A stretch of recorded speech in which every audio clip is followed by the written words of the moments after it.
Abra sua Bíblia, por favor, na carta aos Filipenses, capítulo de número 2.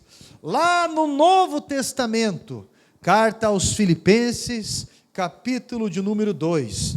Nós vamos ler o versículo 5 até o versículo 11, lá no Novo Testamento. Carta aos Filipenses, chamado de carta da alegria de Paulo. Paulo enfrentou coisas terríveis para que o evangelho chegasse até essa cidade. Ele teve uma visão dos macedônios, e então ele passou em ira em direção à Macedônia. Ali o barco foi conturbado, ali situações absurdas aconteceram. Quando ele chega ali na costa, para você ter uma ideia, uma mulher adivinha começa a falar sobre ele, tentando ludibriar, tentando agir na vaidade dele. Deus revela para Paulo um espírito adivinho. Paulo repreende aquele espírito adivinho, mas aquela mulher era escrava de um homem que usava isso como se fosse um dom dela, mas na verdade ela era escrava de uma ação demoníaca e também de um homem que lucrava. O homem denunciou Paulo. Paulo foi para a prisão depois de ser açoitado com chicotadas de azorrá, com 40 menos 1 que eles chamam. Ali Paulo cantou a Deus, ali Deus libertou Paulo, depois de toda aquela situação, e uma igreja começou na casa de um homem ali, daquele carcereiro, ou uma célula, uma igreja começou na casa daquele carcereiro, e através daquele lugar, a igreja que começou ali, Paulo agora está aprisionado. Paulo agora recebe donativos de um homem chamado Epafrodito, membro daquela igreja lá de Filipos, e Paulo escreve uma carta de alegria. Por isso a carta aos Filipenses é chamada de carta da alegria, porque quando você está no rumo certo, meu irmão, quando você está numa direção divina, não pense que o teu barco não será atacado, não pense que você não será provocado de todas as formas. Paulo foi chicoteado, Paulo foi colocado como traidor da nação dele, Paulo foi intitulado de várias coisas, porque Deus deu uma visão para ele, e Deus te deu uma visão de você estender o reino dele. Deus te deu um chamado, meu irmão. Então entenda e continue fiel. Deu tempo de você achar a carta aos Filipenses? Ah, meu Deus do céu. Capítulo 2, versículos 5 ao 11. Nem precisa pregar mais. Olha só. Tende em vós o mesmo sentimento que houve também em Cristo Jesus. Pois ele, subsistindo em forma de Deus, não julgou como usurpação o ser igual a Deus. Antes a si mesmo se esvaziou, assumindo a forma de servo, tornando-se em semelhança de homens e reconhecido em figura humana. A si mesmo se humilhou, tornando-se obediente até a morte, e morte de cruz. Pelo que também Deus o exaltou sobremaneira, e lhe deu o nome que está acima de todo nome, para que ao nome de Jesus se dobre todo o joelho nos céus, na terra e debaixo da terra, e toda língua confesse que Jesus Cristo é o Senhor, para a glória de Deus Pai, e todos digam amém. Assente-se, por favor.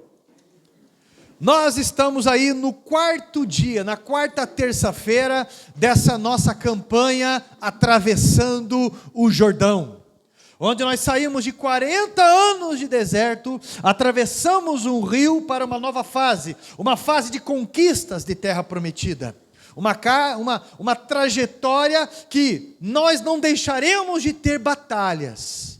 Por isso é muito importante estarmos instruídos, porque o mal governa na ignorância. Presta atenção, o primeiro dia foi passado, curado e bem resolvido. Segundo dia foi propósito. Terceiro dia foi preparação. E hoje eu quero falar com você sobre altruísmo. Alguém sabe o que é altruísmo aqui?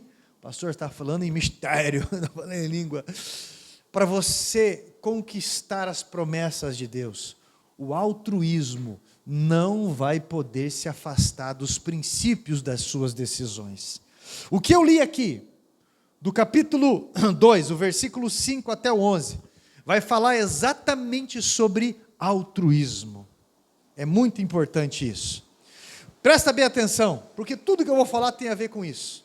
Se você quiser casar, se você quiser abrir uma empresa, se você quiser ser cristão, se você quiser avançar ou herdar o reino dos céus, o altruísmo, ele terá que ser parte do teu caráter. Presta atenção. Você nunca vai entrar na terra prometida sozinho. Você nunca vai conquistar as coisas sozinho. Você nunca vai ser uma pessoa vitoriosa isolado. Nunca! Se você parar para pensar, o centro, a maioria das vezes, de o porquê que os relacionamentos não dão certo, está ligado tudo isso ao nível de egoísmo, em que sobressai-se sobre pessoas, em suas atitudes. Tem até uma passagem, né, que Jesus estava andando, uma pessoa chegou para ele e falou: Senhor, é nos permitido o divórcio? Porque Moisés permitiu dar carta de divórcio. Qual que foi a resposta de Jesus?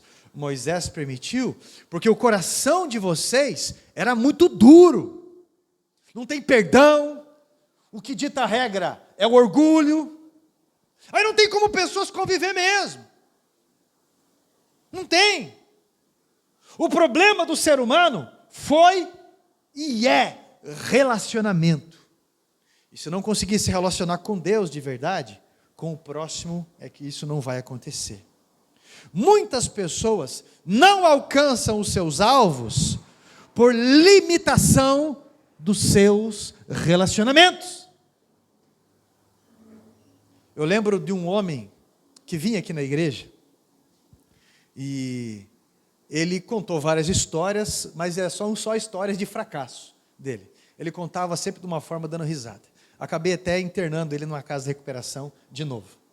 Eu falo isso porque acredito que muitas pessoas sabem.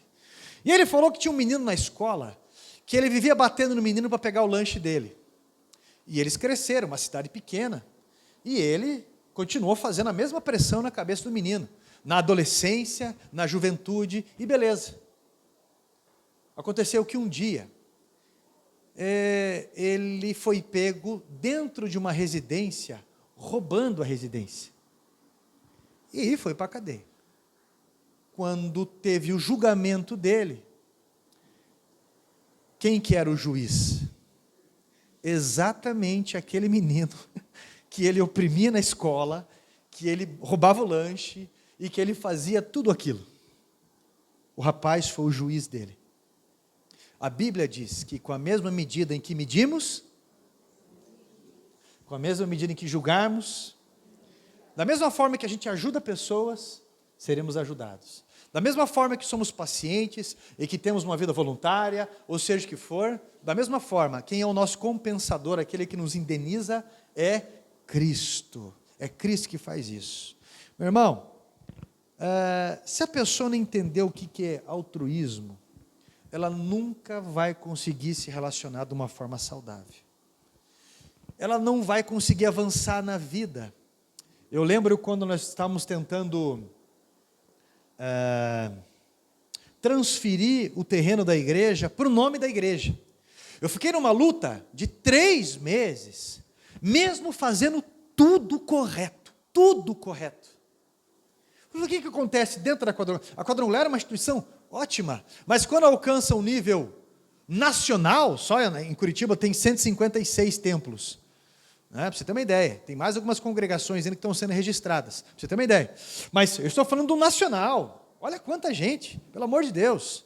Se eu sou ministro já há uns 10 anos eu sou ministro, antes eu já era pastor credenciado, e a minha credencial é 39.606, isso no Brasil. Eu não sei quanto que está agora, talvez credencial tua aí, 60 mil, alguma coisa assim. Então pense, vai ter pessoa que ajuda, vai ter pessoa que atrapalha. E eu tentando conseguir o documento nacional para transferir. Quando eu consegui o documento nacional, eu não conseguia na prefeitura. Porque um antigo prefeito tinha trocado secretarias, menos a do urbanismo, com o PT nacional. trocando essas secretarias por lideranças e coisa e tal, para ter um apoio na prefeitura. O que aconteceu foi só mordida na prefeitura. Porque os postos de saúde abandonados e aquela baboseira toda. E dificultando tudo para nós, porque a igreja tem isenção de IPI, isenção de, como é que é o nome daquele imposto? Não é IPTU. TBI. Isenção de TBI, a igreja tem direito. E eu chegava lá, o camarada que está fazendo a documentação está de férias. Quando eu chegava, ele está doente. Ele saiu. 3 meses assim. Sabe como que eu fiz para resolver? Comecei a ligar para amigos da prefeitura que eu ajudei eles antes. Gestores de prefeitura. Me ajuda nisso. Você conhece tal pessoa? Esse camarada aí? Fale com ele, coisa e tal. Eles se juntaram, ajudaram e desembolaram isso. Quando eu estava com dificuldade nacional para conseguir transferir o documento, eu falei com o pastor Rogério Amorim.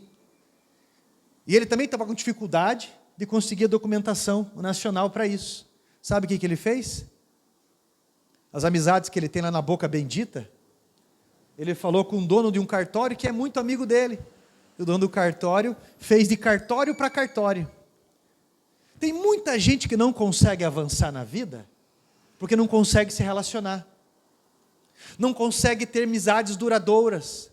Bem, na verdade, não tem amigos, porque sempre foi egoísta. Ela sempre foi ou ele sempre foi. Ele sempre foi machucado ou ela sempre foi machucada. Sempre acha que está todo mundo passando a perna ou que ele tem que ter mais perto. Meu irmão, nós não queremos herdar as promessas de uma forma egoísta. Nunca.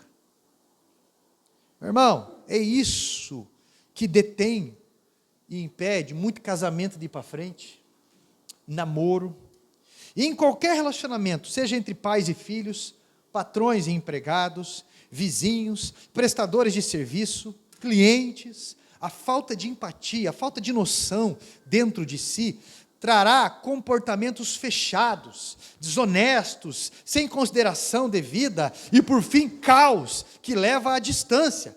Quando Jesus veio, ele trouxe a cura para a vida do homem. Cura! Porque o reino de Deus nada mais é do que relacionamentos. Tá? Então Jesus veio nos trazer princípios de relacionamento, e um desses princípios é o altruísmo. O que é altruísmo, pastor? Se você procurar no Google, no dicionário, você vai ver a natureza de se preocupar com o próximo, da espontaneidade em ajudar o próximo, amor desinteressado ao próximo, filantropia, abnegação. Abnegação é negar a si mesmo, simplesmente para ver uma pessoa melhor, uma pessoa abençoada. Você ficou sabendo daquele homem, se não me engano era jornalista, né? Ou alguma coisa assim, na França, que ele teve um problema no coração, caiu, e esse homem ficou 9 dias caído numa praça da França, morreu ali, porque as pessoas indiferentes passavam por ele, e ninguém entendia, e o cara estava morto. Já tinha morrido, aliás. Quem viu essa reportagem? Meu irmão, você deve ter visto essa reportagem. Isso faz 1 semana e pouco. 2 semanas, eu acho. Pesquisa isso que eu estou falando para você. 9 dias o cara ali. E ninguém para perguntar se precisava de uma ajuda. Tem alguém ali. Ninguém para ligar para lugar nenhum. Lugar nenhum. Tamanha a indiferença que está o mundo, a Europa, ou seja que for. No Brasil ainda nós somos mais acolhedores, aliás, bem acolhedores, com imigrantes e todo mundo. Mas, você está entendendo o nível que está o mundo? Olha aqui o que aconteceu com Jesus. Olha aqui que o apóstolo Paulo escreveu a referência de Cristo. Mesmo ele sendo Deus, ele não reivindicou aqui um comportamento de pessoas como se quisesse todo o direito. Ele já nasceu numa manjedoura para dar acesso para todo mundo, para ele poder chegar ao mais simples. Você está entendendo? Olha só, ele subsistindo, sempre foi Deus, né? Não julgou como usurpação ser igual, antes esvaziou a si mesmo, assumindo a forma de servo. Isso é, ele teve fome, ele teve sede, ele teve empatia por mim e por você, sempre. E olha o que ele escreve, ele a si mesmo se humilhou, tornando-se obediente até a morte de cruz. Por isso que Deus o exaltou. e colocou o nome dele sobre todo o nome, ao nome de Jesus, que se dobre todo o joelho nos céus, na terra e debaixo dela. Significa que tem gente debaixo dela, e toda língua confessa que Jesus Cristo é o Senhor. Então, meu irmão, primeiro ponto, que eu quero passar para você, porque se você está em qualquer meio, e você quer avançar, você tem que fazer a diferença. Tá? Não adianta. Ninguém faz a diferença com teoria, com blá blá blá, soltando pomba branca, balões e tal. Ninguém, meu irmão, faz a diferença só com oratória. Eu sou contra o aborto. O que você está fazendo para manifestar isso? Contra uma das coisas mais cruéis que existem no mundo, que é a morte de inocentes, e de pessoas que dizem que são contra a escravatura, são contra o nazismo, comunismo, ou seja o que for, são contra essa falta de liberdade. Alguém que mata os próprios filhos ou defende isso no ventre, um inocente, como foi aprovado na Colômbia agora, 24 semanas você pode matar uma criança, até 24 semanas, isso é 6 meses, eu até comentei com a Gleice na frente do Eduardo, eu falei, não amor, eu lembro do Eduardo, numa fita de vídeo, ainda que gravaram, a ecografia do Eduardo, ele bocejando, ele ficando sentado na barriga, bocejando e dormindo, e o médico, o Dr. Waldo, mexendo para ver se ele acordava. Matar alguém que fala que defende a ciência, pessoas que dizem que defende a ciência, negando a ciência, porque é vida que está ali, e consciente, e dizendo que é um feto. É um absurdo, é diabólico isso. E aquele que não se posiciona, coopera com o mal, calando a boca, porque enquanto muitas pessoas sabem que isso é óbvio, e é lógico, se calam, muitas outras, que fazem uma aberração com essas coisas, estão na mídia e estão se posicionando. Sabe quando que nós fazemos a diferença? Quer na vida pessoal, quer no ministério, quer em qualquer área da sociedade com atitudes, aliás, qualquer área da sociedade, sabe quando eu e você fazemos a diferença? Com atitudes, com iniciativas. O que te lembro aqui hoje é norteado por atitudes. Moisés deixou de ser cotado como filho da filha de Faraó para ser servo do povo de Deus. E por causa disso, ele foi um grande profeta, um estadista, e que falava com Deus cara a cara, como a Bíblia diz. Outra coisa, onde está na Bíblia o texto em que Deus manda Davi enfrentar Golias? Não existe um versículo que Deus manda Davi enfrentar Golias. Não tem. Isso foi uma atitude de Davi. Davi verificou, percebeu a situação, creu e tomou uma atitude. Nós encontramos Deus usando indivíduos indeterminados. Isaías, capítulo 6, versículo 8. Olha o que Deus diz: a quem enviarei? Quem há de ir por nós? Onde que está o nome de Isaías ali? Não está. Isaías se dispôs, ele teve atitude, ele disse: eis-me aqui, envia-me a mim. Ele toma atitude, ele se torna o maior profeta messiânico da história, porque teve atitude. Olha para cá, você sabe qual que é a atitude que eu estou vendo nas igrejas, e talvez você está presenciando? De cristãos não avançando, cristãos recuando. E a Bíblia diz que Deus não tem prazer nesses que...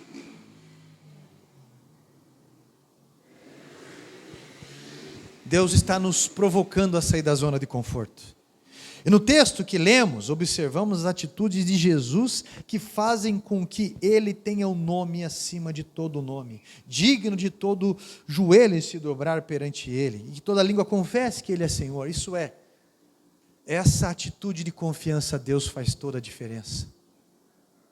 Ver pessoas caídas e não fazer nada, ver pessoas que precisam de visita, que precisam de oração, e não fazer nada, Ver pessoas onde você mora se drogando e tendo isso como solução de paz, e você não fazer nada, com medo do confronto.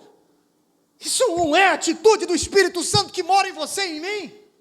Porque a primeira característica de Gênesis, onde apresenta o Espírito Santo, é: ele se movia sobre o caos. Ele se movia sobre a face das águas. Característica de onde o Espírito Santo está: ele se move. Alguém tem atitude. Você quer avançar na tua vida, meu irmão? Você quer herdar a terra prometida? Tenha atitude, pelo amor de Deus. O que Deus responde? Ele responde à nossa dor? Ele responde à nossa fé. Deus responde ao nosso problema? Ele responde ao nosso posicionamento de fé. Atitude, pelo amor de Deus. O que nós estamos fazendo? Você sabe quando que uma denominação ou igreja começa a se tornar uma seita? Quando começa a ficar as mesmas pessoas apenas se encontrando. E um crente falando para outro crente. E um crente pregando para outro crente. Já perderam o foco. Porque o espírito missionário está no cristão de verdade. As pedras estão clamando para serem transformados em filhos de Abraão. E nós? Segundo ponto, Jesus não era apegado à sua posição. Sendo Deus, não usurpou ser igual a Deus, mas se humilhou. Sendo Deus, você acha que ele precisava passar fome, sede, cansaço, sentir dor da chicoteada, né? As bofetadas que ele levou? Não. Jesus ensinou-nos a lei do desapego. Jesus lavou os pés dos discípulos. Jesus não guardou os seus privilégios somente para si. Ele administrou os seus privilégios para favorecer outros, que sempre incluiu eu e você. Uma pessoa controladora não vive e não deixa ninguém viver. Você conhece uma pessoa controladora? É aquela pessoa que sempre tem medo de faltar. É aquela pessoa que sempre tem medo de perder. É aquela pessoa que sempre tem medo, daí fica aquela mediocridade, não sai do médio, sempre mediocridade. Não, que se eu for dizimista, ou que se eu ajudar ali, vai faltar aqui. Se eu começar a ter essa iniciativa, se eu participar do ministério ali, se eu for ajudar, daí eu tenho medo de eu não dar conta, sabe? E esse medo de eu não dar conta, e esse medo de eu ter que me se subjugar, e essas coisas, isso vai fazendo a pessoa se retardar, vai fazendo a pessoa não se envolver, vai fazendo a pessoa ficar egoísta cada vez mais. Não é o tempo ainda, vai chegar o tempo, sabe? Não é o tempo ainda. O tempo é quando, meu irmão? Você está com 200 anos nas costas. Vai ficar de espectador até quando? Porque as pessoas estão indo para o inferno. E eu e você, várias vezes, sem sair da posição. E às vezes com coisas que nós não vamos levar 1 centavo para o céu. Uma pessoa controladora, meu irmão, é uma pessoa que sufoca. Não deixa nenhum ministério crescer. Não deixa pessoas desenvolverem. Não deixa familiar avançar. Minha esposa não deixa eu me envolver no ministério. Meu marido não me deixa me envolver no ministério. Meus pais não me deixam me envolver no ministério. Os meus filhos tomam conta demais e não deixam eu me envolver porque tem medo de me perder, tem medo disso, tem medo daquilo. Você conhece uma pessoa assim? Só porque é marido, não pode lavar o banheiro, não pode lavar a louça, não pode servir comida. Meu irmão, eu vou falar uma coisa para você. Eu sei que eu sou intitulado às vezes por uma pessoa ignorante. Fala ignorante porque ignora coisas lógicas. Ei, eu vou falar uma coisa. Homem tem que fazer serviço de homem. Sempre digo isso. Você vai arrumar telhado, você vai carpir tua casa. Você vai fazer coisas que mulher não precisa fazer, porque é uma diferença de força. É uma coisa lógica. Você vai sentar tijolo, você não sabe fazer, você vai pagar alguém que faz. Mas homem faz coisas que honram as suas esposas. Tem problema homem lavar louça? Claro que não. Tem problema homem servir ou fazer? Claro que não tem problema nenhum, é até honroso. Mas não confunda as coisas. Não confunda isso que eu estou falando para você. Porque estão tentando tirar a masculinidade que supre uma casa de um homem. Estão tentando tirar a feminilidade das mulheres também. Aí você vê um monte de mulher que desconstrói a imagem dos maridos e que vive tomando a frente em várias coisas, para depois ficar falando, olha aí, ó, eu faço porque ele não faz. É um acelero. Então você conhece alguma pessoa controladora? Só porque a esposa não pode contribuir às vezes com a renda e o equilíbrio da casa, você acha daí que ela não tem honra. E você, só porque é mais velho, não pode aprender com quem é mais novo? Quanto adolescente que é apegado ao seu mundinho irresponsável. Hoje você pode ver que está pegado, a mensagem está pegada no lombo. Quanto adolescente que é apegado ao seu mundinho irresponsável.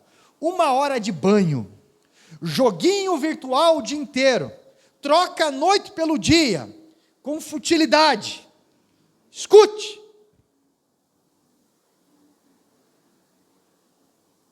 Fora os teus pais, ninguém vai te aguentar assim. Então é melhor mudar essa rotina. Porque quando você casar, você não vai casar com teu pai e com a tua mãe. Você vai casar com uma pessoa que você vai ter que contribuir, somar a vida. Então é melhor começar a treinar agora, honrando os teus pais. Tá? Em outras palavras, o que Jesus nos ensina aqui? Olha para cá. Sai do trono. Sai do trono. Só porque é marido? Só porque é esposa? Só porque é pastor? Só porque é mais velho? Só porque é mais novo? Eu não sei, mas sai do trono. Vá aprender a cuidar dos outros. Vá aprender a melhorar a vida de alguém. Você conhece gente apegado ao dinheiro? Olha uma característica de quem é apegado ao dinheiro. Primeiro discurso, primeira frase de uma pessoa que é apegado ao dinheiro. A frase da pessoa é assim: eu não sou apegado ao dinheiro. A primeira frase de uma pessoa apegada ao dinheiro é essa: eu não sou apegado ao dinheiro. E fica usando essa frase várias vezes. Mas na verdade é. Diz que não é apegado, só diz que não é esbanjador, várias vezes. Mas não consegue ter aliança, não consegue se dizimar, não consegue ofertar, não consegue ajudar a vida do próximo, não consegue nada, porque ali é o seu trono. Não é o seu trono. Deus, através de Jesus, você quer herdar coisas abençoadas na tua vida? Entenda em ser altruísta. Entenda a ajudar pessoas, se é esse interesse, a abnegação. Entenda o que eu estou falando, pelo amor de Deus. Terceiro ponto. Renúncias dos seus interesses. Olha que fala aqui, ó. Antes se esvaziou a si mesmo, assumindo a forma de servo. A mensagem está pesada hoje, né? Mas remédio forte é para doença forte. Pastor, eu fiquei doente, ninguém me visitou. Mas quem que você visita que está doente quando você está bem? Quem que você visita? Quem que você cuida? Jesus deixou bem certo. Antes se esvaziou a si mesmo, assumindo a forma de servo. Desprovido de interesses pessoais. Só quer ajudar mesmo, não é egoísta. Jesus fez isso. Você não vai fazer a diferença pelo teu cargo ou posição, a diferença você fará em relação a outros. Ninguém faz a diferença só porque administra melhor do que o outro. Ninguém faz a diferença só porque limpa melhor, só porque investe melhor o dinheiro. Ninguém faz a diferença porque intelectualmente é mais preparado do que os outros. Porque é mais profundo teologicamente do que os outros. Porque eu fiz cursos de teologia, eu fiz faculdade de teologia, eu sou formado em psicologia, e eu também sou formado em odontologia, eu sou formado em direito, e eu sou formado em escambau A4. Ninguém faz a diferença, porque é formado em qualquer coisa desse tipo. Ninguém faz a diferença porque tem títulos. A diferença sempre será feita em relação às pessoas. Se você ficar ludibriando pela posição que tem, nunca nunca vai entender o reino de Deus e relacionamento. Nunca! Quarto ponto. Olha a atitude altruísta aí. A atitude altruísta não é apegado, mas esvazia-se a si mesmo, sendo servo. Ele não se pareceu com o servo, como um artista, por exemplo. Embora há pessoas que interpretem bem, o texto diz que ele foi servo. O servo tem prazer em servir, alegria em servir. O servo faz com alegria, porque sabe que você vai servir a Deus através de pessoas. Agora, a pessoa que não é servo, sempre acha que as pessoas estão se aproveitando de si. Antigamente, as pessoas esperavam uma vaga para poder limpar as igrejas, os templos. Esperavam uma vaga para poder estar num ministério de músicos na igreja, na orquestra das igrejas, no diaconato das igrejas. Hoje, tem igrejas, pasme vocês, porque isso é relatório, isso é relato de reuniões que eu participo de diretoria. Há igrejas que estão pagando salário para diácono, para poder ter diácono na igreja. Cadê o ministério? Cadê o ministério? Cadê a vida de cristão? Esse tempo atrás, essa semana me ligou uma senhora e falou: pastor, não sei como é que está a tua agenda, mas como é que está para o senhor fazer o meu casamento? Eu preciso casar assim, desse jeito, tá? Eu falei: primeiro eu preciso ver a tua documentação. O casamento, você faz primeiro no cartório, e depois, você tem que ter a nota fiscal do teu casamento, e depois nós fazemos a cerimônia assim, combinamos algumas coisas, data e tudo mais, e de repente a pessoa: pastor, quanto que você cobra para fazer meu casamento? Todo mundo sabe aqui quanto que eu cobro, né? Nada. Todo lugar que eu vou pregar eu não cobro, todo lugar que eu vou, seja visita, seja hospital, nunca cobrei, nunca vou cobrar gasolina nem nada, quando eu estou falando de abnegação. Quando eu vou pintar a casa de alguém que eu preciso ajudar um espaço ali, na casa de recuperação, mas eu tenho os custos, eu tenho os meus custos, e Deus tem as pessoas que Ele inspira para me ajudar em cada coisa, Ele sabe disso. Ou quando eu estou falando coisa para você, tem gente que dá golpe em mim, seja o que for, mas Deus levanta pessoas para ajudarem, para fazer, e na tua vida também não é diferente, porque eu não sou isso aqui melhor que você. Tem alegria em servir, alegria em servir. Quando me vem uma situação para resolver, de alguém, eu não fico pensando: eu não posso, eu vou sair fora, eu não posso, eu não consigo, eu não posso, as minhas condições, não, eu só fico pensando: como que eu vou fazer? Como que eu vou fazer para resolver isso? Eu não fico pensando em fugir, eu fico pensando em como que eu vou fazer, porque é uma missão, e eu estou indo no nome de Jesus. O texto diz que ele se fez servo, meu irmão. Olha, meu irmão, para alguns tudo é um peso, ministério é um peso, amizades são um peso, acha sempre que estão se aproveitando dele ou dela, acha sempre que estão se folgando, sempre faz papel de palhaço servindo e coisa e tal, e ninguém reconhece, e ninguém vê, que não irão te respeitar se você fizer isso, e é a mesma ladainha de sempre, nunca é curado ou curada, nunca é transformado. Servo é fiel, e aquele que cumpre aquilo que se obriga, que tem palavra, concordou com o chamado, mas às vezes agora fica se negando, sempre, achando que nunca, a Bíblia diz assim no livro de Eclesiastes, né? Aquele que fica observando o vento, nunca semeará, nunca, é muito cedo, é muito cedo, é muito cedo, parece aquela música lá, né, que diz, né, e eu achava que era cedo demais, tudo, meu irmão, aí essa pessoa não alcança resultado nenhum para a vida. Você não queria casar? Queria casar? Agora fica reclamando da casa dos seus, reclamava da casa dos seus pais, que era ruim, agora está casado, fica reclamando da sua casa, e agora tem filhos, e agora fica reclamando dos seus filhos também, está no ministério, agora fica reclamando do ministério. Meu irmão, Jesus disse algo bem interessante, quando ele estava diante de Pilatos, quando Pilatos falou: você não vai se defender não? Jesus falou assim: não, Primeiro, qualquer autoridade dada a você foi dada do alto, foi dada por mim. Depois, não são as pessoas que me capturaram e me condenam. Sou eu que me entrego voluntariamente, porque eu tenho o poder de me entregar e tenho o poder de devolver a vida a mim. Isso é um ato que não é obrigatório, é um ato voluntário. Terceiro ponto, dentro disso que eu estou falando, no quarto ponto, é prudente. O que é a pessoa prudente? Pessoa que busca evitar erro, evitar dano, é esforçado, esforçada em não atrapalhar a vida de pessoas. Outro ponto aqui, é produtivo, tem que realizar, tem que fazer, tem que produzir, tem que somar. Agora tem gente que é só sanguessuga, o tempo passa e as desculpas são a mesma, como o pastor Rogério fala sempre, os chupim, sempre se vitimando em não colaborar.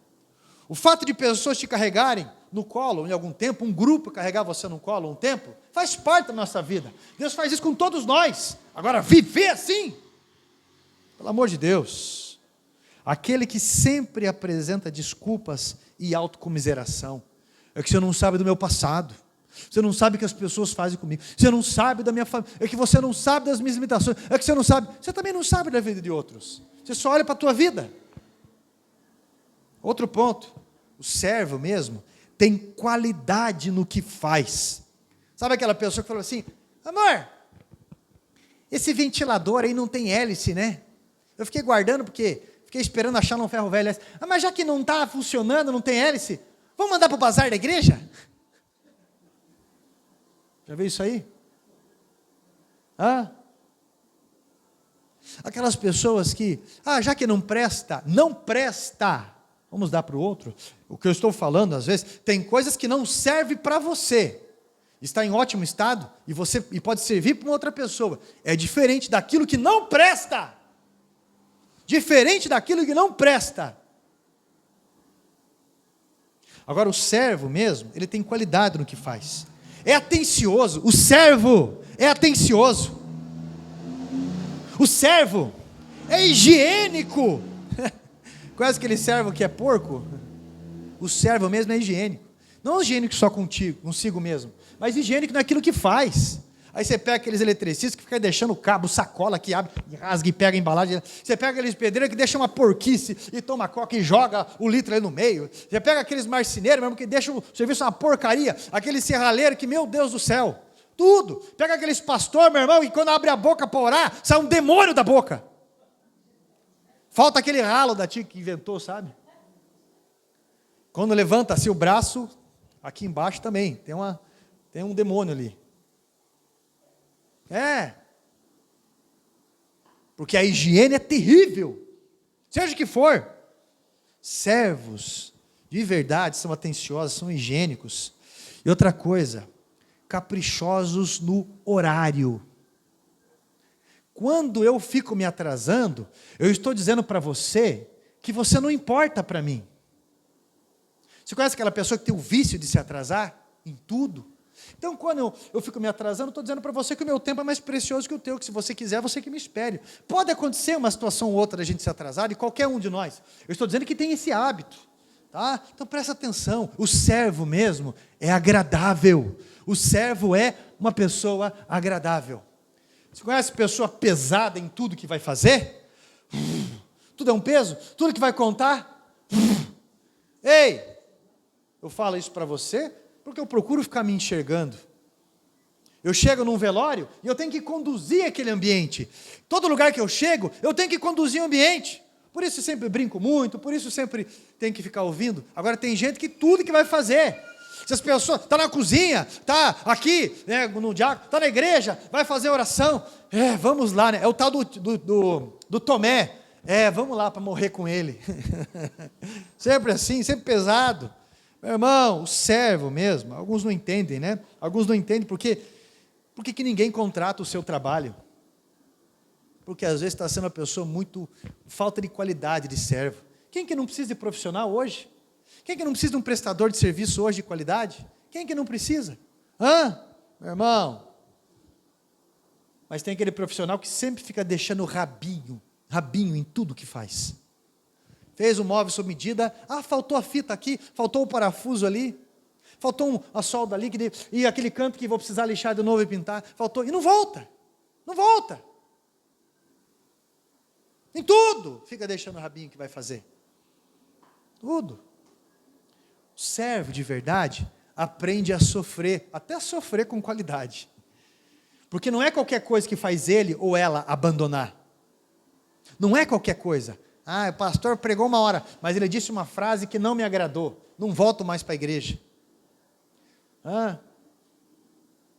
Sinceramente, o casamento, abandona. O servo, quando fala que sabe sofrer, às vezes a pessoa leva bronca. Está cansado, está cansada, mas está firme. Às vezes envergonharam ele, às vezes envergonharam ela na frente dos outros, mas segue firme.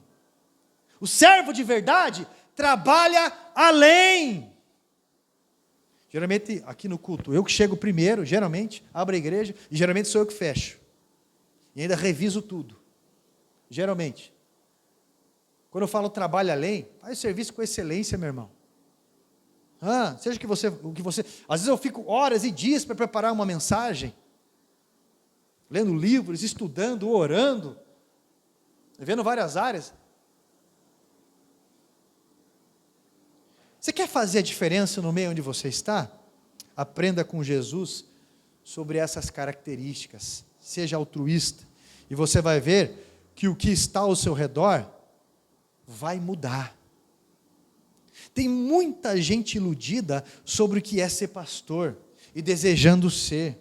Entenda essas características. Esteja disposto em evoluir, meu irmão. Se não está disposto a entender o mínimo que se foi passado, nem namore, porque você vai arruinar os sonhos de alguém. Sobre o seu ministério, nunca irá evoluir se você não sair da zona de conforto e vir para esses princípios de que Jesus nos coloca como base. Pastor Rogério Amorim, ele fala que o ministério dele é grande, a 10ª igreja, olha aqui, é um ministério abençoado. Mas não era para ser assim, era para ser muito melhor. Eu comecei a capela missionária, ele fala, eu estava lá como é que é o nome da praça mesmo? Carlos Gomes, estava lá, era para ser muito melhor, mas eu me senti traído.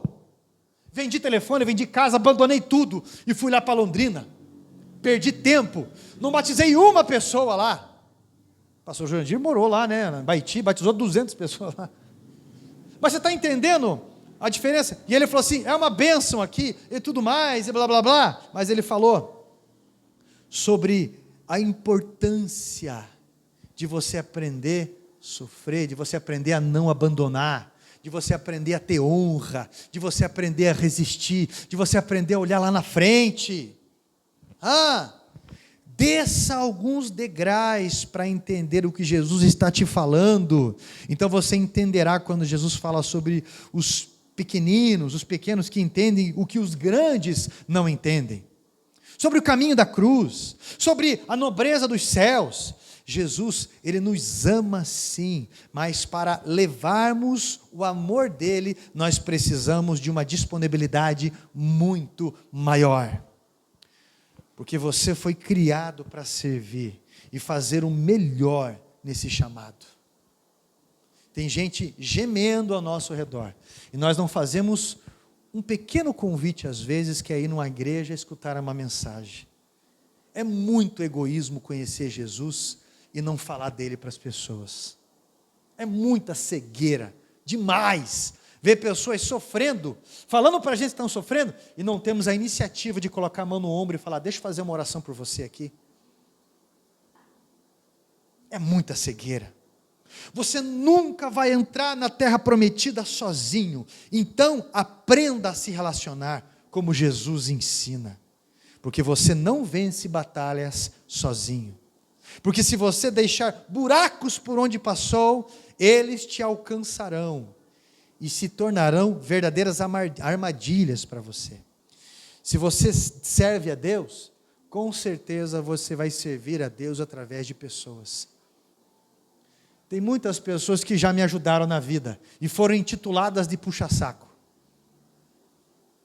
Mas essas pessoas sabem o que foi feito na vida delas. E não estão nem aí para esses críticos desonrosos que falam essas coisas.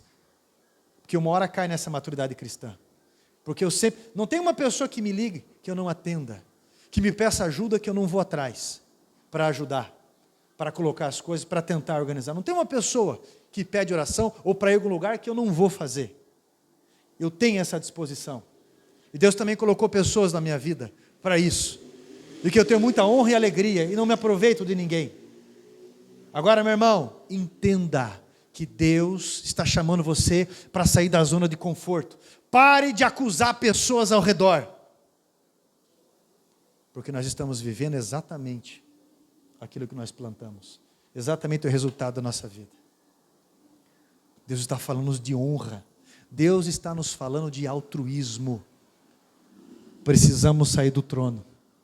Porque aquele que não quis sair do trono, Herodes, o que aconteceu com a vida dele? E aquele que saiu do trono, entre aspas, Moisés, filho adotado da filha de Faraó, um príncipe. O que aconteceu com ele? Não é verdade? Olha a diferença.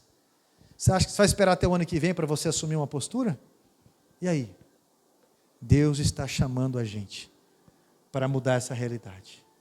Se você quiser alcançar as promessas de Deus, ninguém paga por isso. Se você quiser alcançar as promessas de Deus, meu irmão, negue-se a si mesmo. E a Bíblia fala que Ele vai olhar para os nossos corações e Ele vai nos abençoar, porque Ele abençoa os generosos e Ele abençoa assim os sonhos dessa pessoa. Deus quer abençoar, mas antes disso Ele quer nos educar para isso, porque ninguém entra no reino dos céus sozinhos. Você já reparou que teu marido não tem amigo? Já reparou que a tua esposa não tem amiga? Já reparou que teu filho não tem amigo? Já reparou que talvez o teu pai, alguém não tem amigo? Só tem reclamação? Por que será? Não foi um colega de trabalho, estou falando amigo mesmo, amizades. Porque os amigos você constrói quando eles estão mal. E você está lá para ajudar eles, só para ajudar mesmo. Deus muda as realidades, meus irmãos. Se coloque em pé, por favor. Se enxuga primeiro. Se enxuga primeiro. Porque depois dessa de hoje, tem uns olhando com a cara para mim que parece que não vão voltar no próximo culto. Enquanto uns ficam gratos a Deus porque Deus nos ama, por isso nos dá essa direção, outros se sentem ofendidos. Mas a mensagem é para quem ouve, né? Se não é para você algumas coisas, não é para você. Amém? Sai do trono e você vai entender o que eu estou falando. Coloca a mão no teu peito em nome de Jesus. Eu vou orar por você. E Deus vai mostrar na tua mente aí os tronos, ou o trono em que você está. Deus quer te abençoar muito mais, meu irmão, muito mais. Mas você vai precisar sair do trono. E vai precisar deixar Jesus assumir o lugar dele. Santo Deus, o Senhor sabe dessa vida. O Senhor sabe dos medos dessa pessoa. Talvez eu falo com alguém, Pai, eu falei com alguém que tem medo de contribuir. Talvez eu dirigi a palavra a alguém que tem medo de ajudar o próximo, que tem medo de faltar sempre, que tem medo de achar que as pessoas vão se aproveitar sempre. Talvez, Pai, o Senhor conhece, o Senhor sabe esse coração, Pai, que talvez está passando exatamente por esses pontos que eu passei, que lhe falta altruísmo. Embora as minhas palavras muitas vezes são atrapalhadas, Senhor, eu acredito que a Tua mensagem chegou nos corações. E eu peço a Tua revelação. Porque o trono em que cada um aqui está, em cada um de nós estamos, seja revelado agora na mente de cada um. Esteja bem claro aquilo que essa pessoa está apegado e tem medo de abrir mão porque não confia no Senhor. No nome de Jesus, Pai, traz a disposição e a realidade, como um servo do Senhor. Pai, os demônios estão se debatendo nesse momento. Por isso nós estamos os calando, nós estamos os amarrando agora em nome de Jesus Cristo. Nós estamos colocando por terra todos esses atrapalhos demoníacos. Nós estamos, Pai, no nome de Jesus, assumindo a responsabilidade e a autoridade que o Senhor nos dá, em que as portas do inferno jamais prevaleceriam contra a igreja. Nós estamos amarrando e colocando por terra esses demônios que querem dar direção para os nossos filhos, amarrando e repreendendo esses demônios que querem trazer separação no casamento, que querem, Pai, amarrar a mente, as atitudes dessa pessoa, que é para ministrar na tua casa, que é para servir aonde estiver como servo, em nome de Jesus Cristo, porque o medo de amar não vem do Senhor. Por isso nós estamos repreendendo esses demônios, em nome de Jesus Cristo. Todo laço que dava legalidade caia por terra. Pai, tira esse peso que tenta prender essa pessoa, tira esse peso que tenta amarrar as cordas, dá visão, dá entendimento, liberta essa pessoa para a tua grandiosidade, ó Pai. Pois assim, meu Deus, nós estamos ligando aos céus agradecidos, em nome de Jesus, e todos digam, que Deus abençoe a sua vida, poderosamente. Amém, meus irmãos?